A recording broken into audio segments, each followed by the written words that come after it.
Welcome to today's Entrepreneur, a program about the entrepreneurial spirit that drives Quebec business. My name is Dan Delmar, along with FL Montreal's Michael Newton. Welcome, Michael. Hey, Dan, how you doing? Good, how are you? Good, thank you. Another one of our remotely recorded episodes, the new season of today's Entrepreneur, in case you missed our premiere last week with David from Loop Mission. Michael Newton, the big boss at FL, is our new co-host, and Josh Miller will be back on occasion as a guest co-host. And one major change on the show is I think we're going to take a bit of time to dig deeper into maybe one or two business concepts in the opening segment, Mike, and that's what we'll start today. By the way, on the program today, we're going to talk about tech and about young entrepreneurship and about optimizing one's workplace resources. Our guest is Maxime Gauthier Bourbonnais with Merinio, and they do workplace scheduling and staffing software. So Maxime is on the way. Very interesting story. Another one out of Centec, that incubator, tech incubator in Montreal. And but first, let's dig into some of the big issues, Mike. And I think one thing that we both were anxious to talk about is workplace resilience. And there was a couple of interesting pieces out of Harvard, the Harvard Business Review, about how to constantly adapt when things are uncertain. And the headline, which caught both of our eyes actually, was "Innovate with Urgency, even when there's no crisis." So let's start there, and how, what advice you could give to us entrepreneurs to develop a mindset that is continually innovating and just ready for anything. Well, I think, depending on the industry you're in, you're going to get a very different concept of what innovation is. Traditionally, the professionals, environment, lawyers, doctors, accountants, are not known necessarily for innovation. Whereas when you're dealing in the manufacturing sector, innovation has become a necessity. So I think you have to look at what industry you're in. But I think the whole concept of innovation is something that, if you're not moving forward, status quo is actually moving back in the world that we're living in today. So the reality of requiring constant innovation, and whether that's as simple as some basic in-house staffing issues as it is to major product redevelopment or development, I think the concept of always being on for innovation is very important. And it's interesting because many people innovate in very, very, very many different ways, and I think you need to find what works for you. For some people, innovation comes well while they're on vacation, where they don't have to worry about the office. For others, it's sitting at their desk at 6 a.m. with nobody else in the office. I think you need to find those environments, and I think you need to be able to exploit those and decide what works for you. When it comes to the crisis, especially, how do we even plan? Is there a structure in place where we can plan? They talk about VUCA. Can you tell us about VUCA? Yeah, it's interesting because going back probably about 3 or 4 months ago, I was doing a series of writings for internally and for our clients, and VUCA was one of the topics that I'd actually brought up because it catches my attention in a number of areas, and really the concept was developed by a couple of professors out of the U.S. And VUCA, VUCA, actually stands for volatility, uncertainty, complexity, and ambiguity. And, the world we're living in today, and certainly from the start of all of this back in March, there's no roadmap. I mean, most of the time we hit a crisis, and whether that's a recession or whether that is, unfortunately a natural disaster, we've had them before, and we learn from experience. Nobody's really lived through what we're living through right now. I mean, I don't think there's anybody certainly in a position of power that has survived the Spanish flu back in 1918. So, this is all really we're in in virgin territory, and a lot of people have had to be very creative in order to come up with ideas to try and solve problems in an environment where we just don't have a VCR manual. My interpretation from the concept is for managers and entrepreneurs to just sort of resign themselves to the fact that they can't control everything, that things will go wrong, and it's a matter of sort of categorizing the types of things that go wrong and preparing to mitigate the damage as best you can. Am I recapping that properly?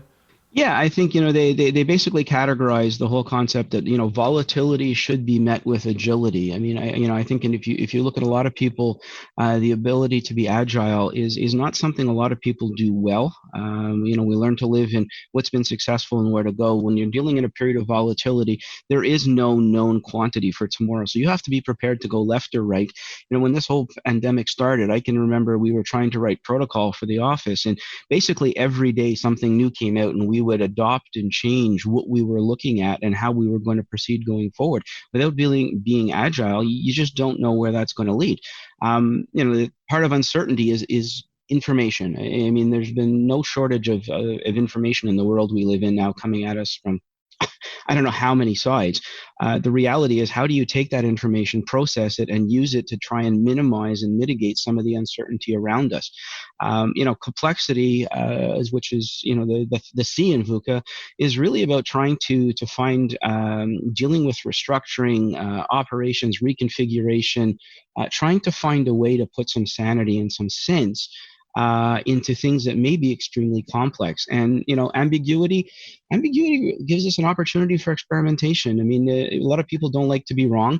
Well, you know what? When there is no right or wrong, it gives you an opportunity to make those mistakes without looking like you're actually making a mistake. So there's actually something positive in ambiguity. So, how to innovate with urgency? They offer three ways forward that I want to break down here. One, which I love, especially because we're in a creative business and we're doing content, and engaging in small experiments is something that we have to do to stay relevant. But it's something that all entrepreneurs should do. Definitely. I mean, we should, like, as we started this whole topic with it, we should be constantly innovating. We should be constantly experimenting. Comfort and complacency go hand in hand at the end of the day. So, we do need to constantly look at how to redefine.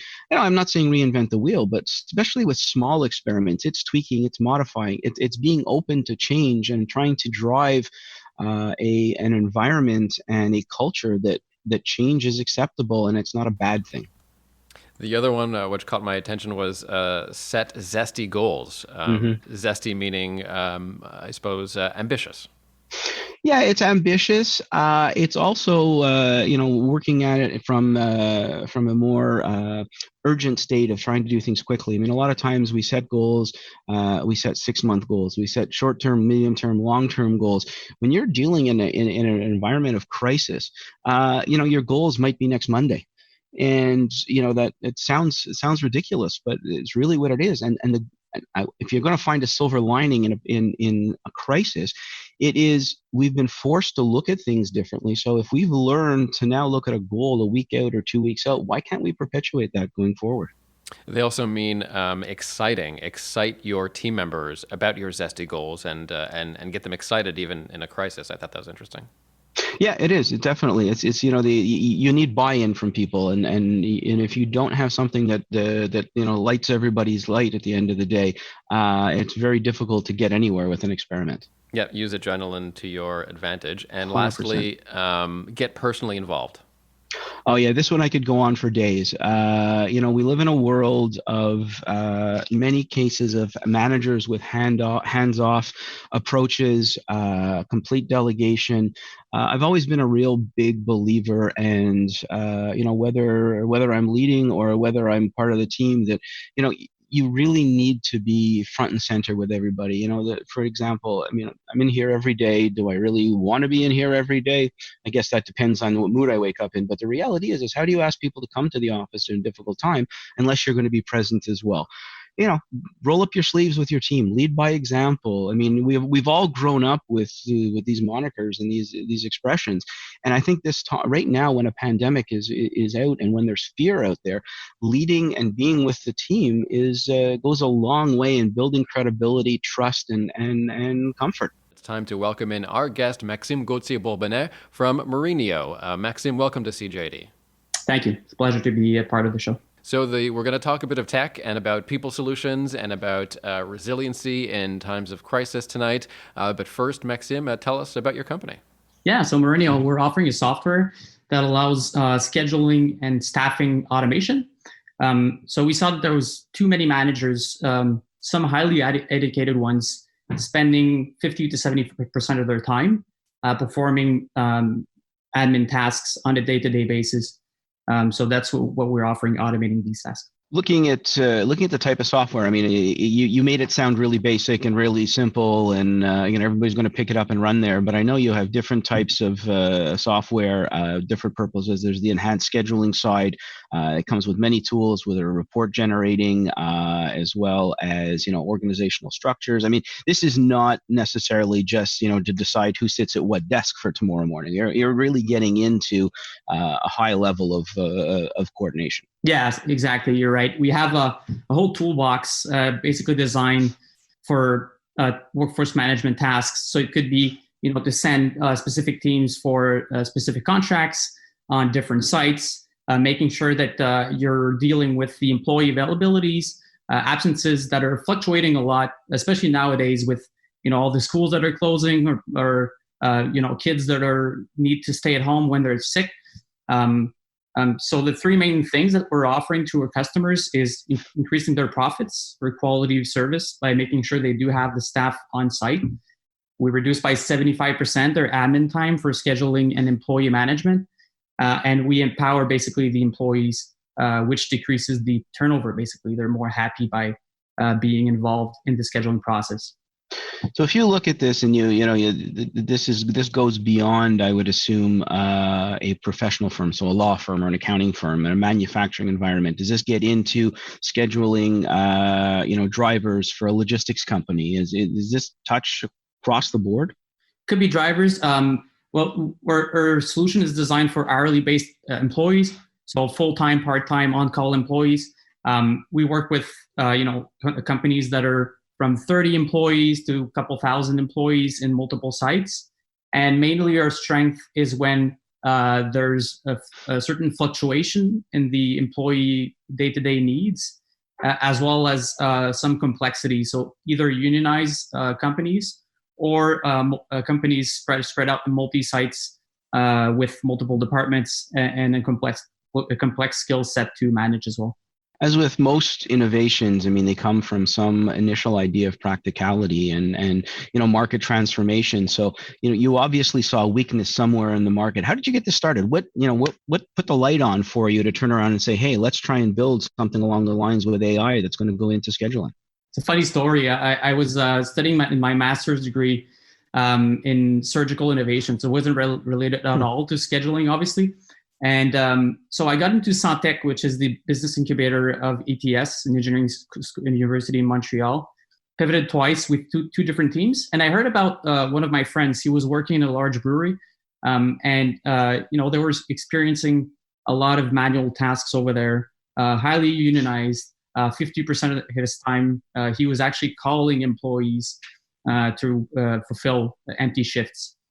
So that's when we did a market analysis, talked to many companies, and we saw that there was a gap when either there was a union in place or larger complexity within the workplace. So you basically solved a problem for a friend. Did you have to cut him in at the end of the day since he was the model? Yeah, he was actually he's involved in the business since then. Yeah. Excellent. Looking at if I go to your website, I mean, some of the things you're talking about, on-demand scheduling validation. I mean, there's some terms in there that are probably a little foreign to some people. Compliance engine, template assistant. Maybe just quickly run through some of those. I guess that basically describes the availabilities and the platform. Sure. So we offer an end-to-end solution. We start from the customer needs. So it's not necessarily just the customers of our own customers, but also customers where we intend. We're talking about employees, managers. So for example, employees will give them a platform where they can input their availability, their preferences, where they want to work, things like that. And then all the inputs from all the needs and requirements from the customers will be taken into consideration to automatically fulfill empty shifts, build schedules, and basically help businesses to offer their services. So I'm an employee. I'm an employee. I've got availabilities. I'm going to does this run on an app on somebody's iPhone, for example? Is this the type of thing where I'm going to tell you I'm available Tuesday, Wednesday, Thursday next week? What do you got for me? Good question. We actually offer the service in many ways, especially for communication purposes.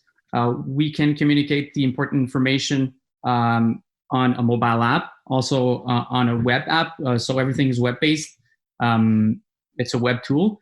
But we also want to make sure that the important information is available for all the employees. So we can actually call the employees. Good example is unionized companies might need to call the employees at home to offer them available shifts. We can text them. So communication is one of the most important thing at Merinio to make sure that we send the right information to the right employees. The predictive nature of your software, I think, is pretty interesting to me. What exactly does your software predict, and how could it help you manage workforces better? Yeah, so we've been collecting a lot of data, obviously, multiple organizations that are using the platform on a daily basis.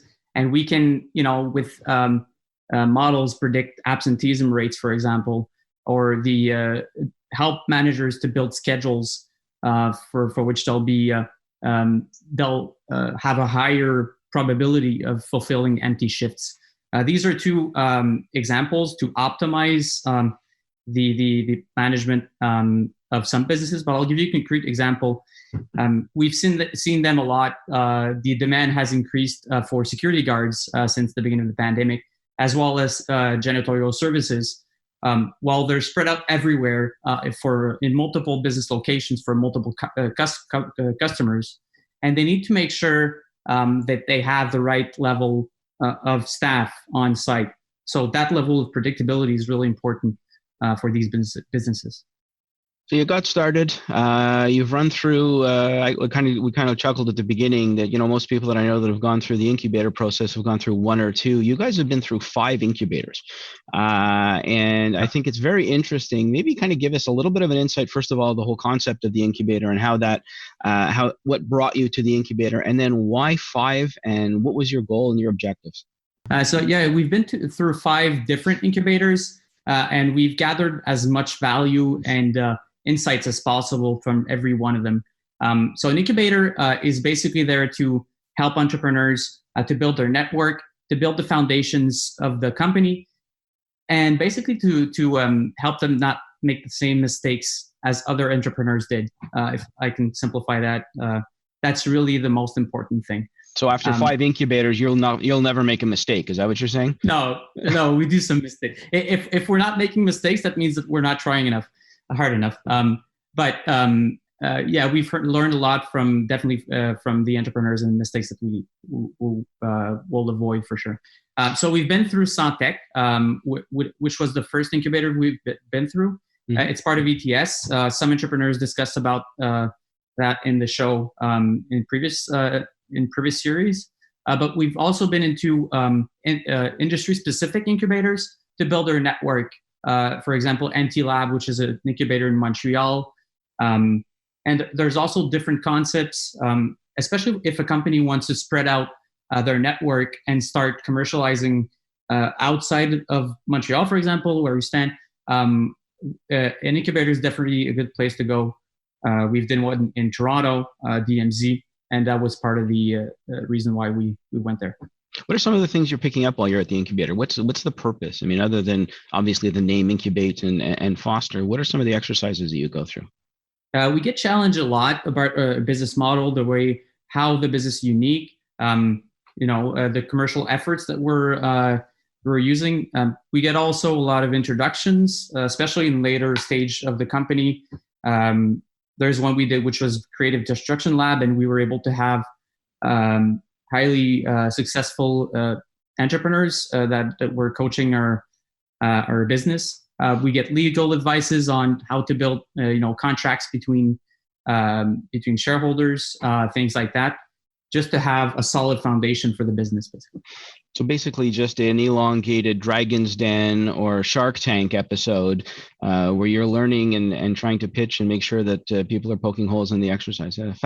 Fascinating approach. Yeah. I mean, Montreal is known for its tech development and certainly known for its tech incubators. So it's one of the great things about living in this province. What's your plan? What's next? Where do you go from here?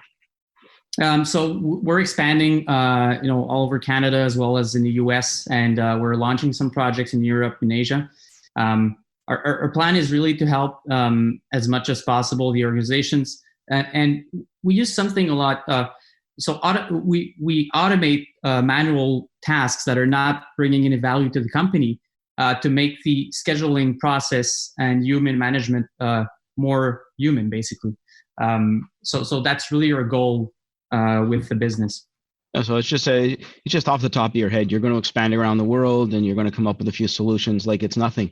I mean, obviously, you had to put together some concepts, you had to put together some ideas, you had to put together a plan. What is driving you? What are you seeing in the marketplaces? And say, is there a difference in Europe? Is there is in North America versus say, any other market you've looked at? That's a really good question, and that brings me to another idea I had in mind to share with everybody that's listening today. So we don't see many differences between countries. What we see is many differences between industries, for example, or the business size. So that's really important to be laser focused when you start especially in tech. Be laser focused on the industries or the segments that you're going to be focusing on, and that's what we're doing today. So even if the company is based in the US and Canada and Europe, we're providing the same service with the same functionalities. Maxime, how is COVID going to change your business in the coming months? What is your new normal going to be like? That's an interesting question. We've been remote since March 13. I was actually in Toronto on March 13, and it was pretty scary to jump in the plane. So we're almost completely remote. What we've done is we have the opportunity. We're fortunate enough to be able to help companies that need help in COVID. So we've launched a free version of a platform. It was supposed to be only for COVID, but now it's free. It's a freemium, so a free version of our platform that we'll keep, and that allows companies to automate communications towards the employees. So if there's new procedures, if there's an emergency, they can communicate that in seconds to their employees, and they can also input employee requests automatically. So I gave the example earlier, but kids are getting sick. We don't know if it's COVID. They need to stay home. So employee requires more flexibility, and that's basically our mission, to offer that kind of tool for free to local companies. Maxime Gauthier Bourbonnais from Merinio will have his one piece of advice for today's entrepreneur on the way. But first, some tax chat now with Peter Joseph Moretas, tax consultant at FL Montreal. And Peter, welcome back to CJD. Welcome back to the show. Hey, Dan. It's nice to be back. So I guess, Mike, the big highlight, I think, for the months to come as we await the throne speech coming up in a few days is expect some change, certainly, and expect some burden at the company level. Yeah, I think we're going to continue. Actually, I think it's just going to be the beginning. I think this is going to continue for at least 24 months in terms of what's going to come out. I mean, the government has to play a very, very delicate line between trying to recoup some of the money they've put out vis-a-vis making sure that they maintain the economy.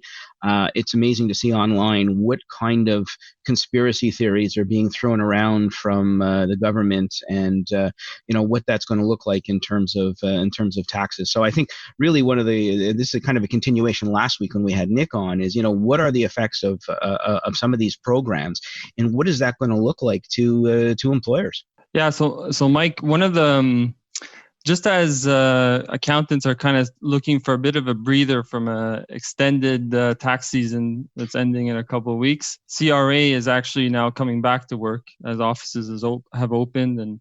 And one of the things is a lot of these subsidies that came out were actually distributed very quickly. It was actually something that was very well viewed in the government, where people got their funds right away to kind of stabilize a bit of the fear.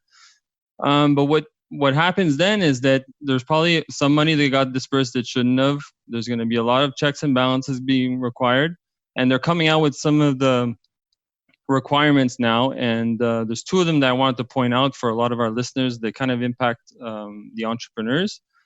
The first one is for any kind of companies that benefited from the temporary wage subsidy. This was not the very large 75% subsidy. It was for small and medium-sized businesses, regardless of whether or not they actually had a revenue decline. They were eligible for a 10% subsidy up to $25,000. That's the one, Pete, where they were taking it off their remittances, correct? From Exactly. The beginning? So that one was not one where you had to apply for it. You just paid the government less. And because of the fact that there was no application made, the government doesn't even know what that subsidy is. And so now they've created this form, and I know you love the forms, Mike. This one's PD 27. Oh, stop. There's no actual deadline yet, but we're really encouraging everybody who has claimed that to file that form, have it processed. So when it comes T4 season, you don't have to sit there and try to validate with the government what subsidy you made. So it'll get registered in the system. My feeling is we are going to, as fluid and as effective as the remittances and the payments and the subsidies were, we are now going to get bombarded with paperwork. And this is where the second point is. As much as programmers working for Merinio can probably figure this out in 5 seconds, for a lot of small enterprises, the T4 reporting season is going to be a lot more complicated. Essentially, not only are you going to have to report how much the employees made, but you're going to have to break down in what periods they earned them through the year. So from March 15th to May 9th, that'll be one special box on the form, and there's another one for the next 2 months all the way till the end of September.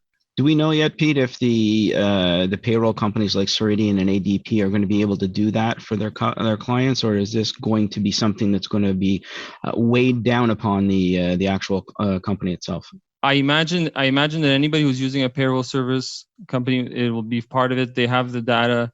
Whether or not they'll charge an additional amount because of this, that's something that we'll have to wait. But I mean, anybody who's doing it themselves or provides the information to their accountant to prepare it might be something that they want to consider tallying up now. And of course, this is all going to be this is going to be used to be able to verify people who were claiming CERB. So maybe they should have announced that at the beginning. It might have reduced people claiming CERB when they were still working. Then the same with the subsidy claims for employers, that it'll be able to match with what they've claimed for the subsidies. One thing you did mention to me earlier is really this whole discussion of potential implications of capital gains to entrepreneurs. And the Trudeau government has gone forward in the past, taken a step back on family transition a few years ago, but I think we're going to see more of this coming, are we not? Well, we were talking a lot about innovation before, and when it comes to the government, really, there's only one thing to do if the expenses go up, and it's we find a way to increase tax rates. Politically, there's not really much that I think can be done for regular tax rates or even on the sales taxes. So one of the easy kind of low-hanging fruit is increasing capital gains, which impact really the 1% or the more wealthy people, and they're able to do it in a way maybe that only impacts certain people. But for entrepreneurs, it becomes something that they have to consider, because their own private companies really are subject to capital gains when they pass away or when they sell their business. Is this looking like we're going to lose the exemption, or is this just going to be a higher inclusion rate? Well, the exemption is already capped at amount that, although it's at $1 million right now. So that's something that everybody gets. It's kind of like across the board. So even if you have way more than $1 million, you're not eligible for it. So it's something that's already kind of been limited. So I think there's less of a risk of that, but you're right. That's something that could be reviewed as well. I won't say it too loud. Peter Moretas, tax partner at FL. Thanks very much for your tips. And we'll be speaking again. I'm sure it'll be a very lively year ahead. Yes, definitely. And lastly, we turn to our guest from Merinio, Maxime Gauthier Bourbonnais. And Maxime, please, your one piece of advice for today's entrepreneur. Make sure you get the resources that are available out there. We've done many incubators, but there's so many people that are willing to help young entrepreneurs, present them to their own network, help them not to make the same mistakes they've done. So get the phone and call them, or just write them a short email or a short message on LinkedIn. I'm sure you'll be able to find someone that will help you as a coach or as a personal mentor. Mentorship, great advice, Maxime. Thanks so much. And another example, Mike, of another young Montreal tech company that's on the rise. So many of them here in town. It's really encouraging to see. It really is, and like I said, we are definitely a hotbed of tech, but it's nice to see a philosophical approach where making a mistake is not a bad thing, and we're going to learn from them, and I think part of that incubation process provides that. Too many people live in a perfect world, and let's face it, if you're going to succeed, you're going to have to make mistakes somewhere along the way. Okay, we are back in 2 weeks' time. We'll be talking with Rubino Shoes and the folks there at Rubino, a well-known Montreal shoe outlet. And thanks very much again to Maxime for his time today from Merinio, as well as tax partner Peter Joseph Moretus. Don't forget flmontreal.com if you want to find all the latest blogs to deal with this COVID period and at tax time, as well as don't forget today'sentrepreneur.org with over 11 years of inspiring entrepreneur profiles. Mike, thanks so much, and we'll catch you here in 2 weeks. Dan, always a pleasure. Stay safe.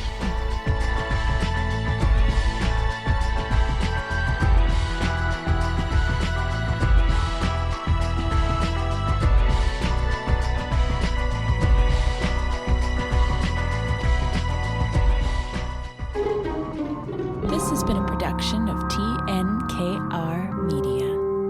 Good talk.